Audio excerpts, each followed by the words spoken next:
Depuis 2008 déjà, les sommes d'argent engendrées par la cybercriminalité étaient de 1000 milliards de dollars chaque année, à égalité avec la criminalité classique. C'est-à-dire que la drogue, la prostitution, le grand banditisme et tous les autres trafics réunis faisaient autant que la cybercriminalité en termes de ressources.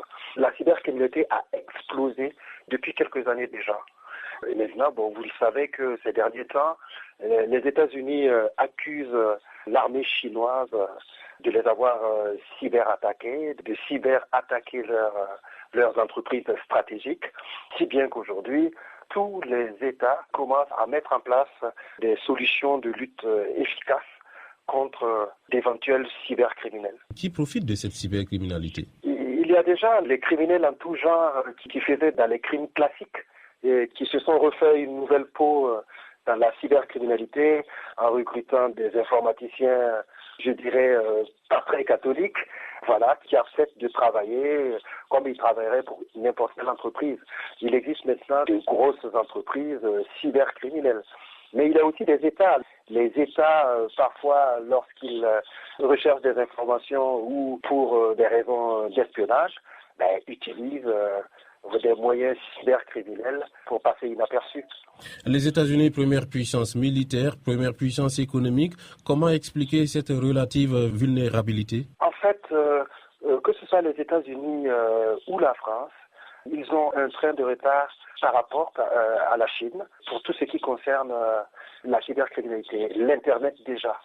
La France ne croyait pas à l'Internet, les États-Unis un peu plus, mais les Chinois, depuis plusieurs années déjà, l'armée chinoise a formé une batterie de près de 40 000 militaires pour traquer les cybercriminels et on les soupçonne même de ne pas seulement traquer les cybercriminels, mais aussi de rechercher des informations en dehors même de leurs frontières. Et l'Afrique, face à cette nouvelle menace ou à cette autre menace, qu'est-ce que l'Afrique dispose comme moyen pour faire face à cette nouvelle menace?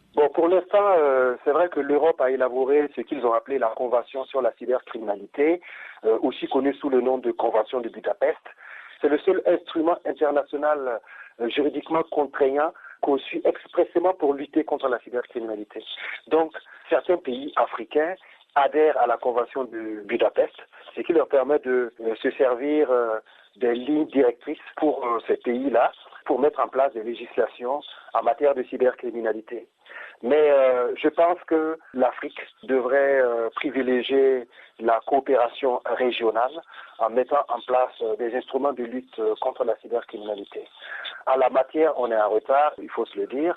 Les États africains devraient individuellement déjà mettre en place des structures de lutte contre la cybercriminalité, mais ces solutions ne seront pas efficaces tant que la coopération régionale et internationale ne sera pas effective. Quand on parle de cyberdélinquance, comment ça se manifeste dans les faits? Les entreprises africaines, toutes les entreprises du monde se sont informatisées depuis quelques années. Et puis, aujourd'hui, toutes les entreprises sont également connectées à Internet.